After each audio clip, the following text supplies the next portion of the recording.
তুমি কতই না সুন্দর দেখতে। কি সুন্দর তোমার পালক, কি সুন্দর তোমার তীক্ষ্ণ ঠোঁট। আর চোখের কথা কি বা বলবো, চোখ দুটো যেন দিঘির কালো জল, কেমন টলটলে। আর এদিকে কাক তো নিজের প্রশংসা শুনে বেজায় খুশি। শিয়াল দেখলো তার প্রশংসা শুনে বোকা কাক অনেক খুশি হয়েছে।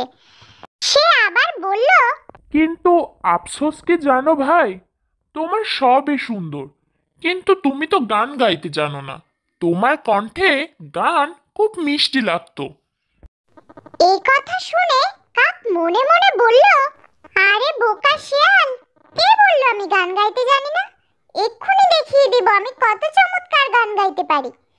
এই বলে কাক মনের সুখে গান ধরল, আহা কি আনন্দ আকা। যেই না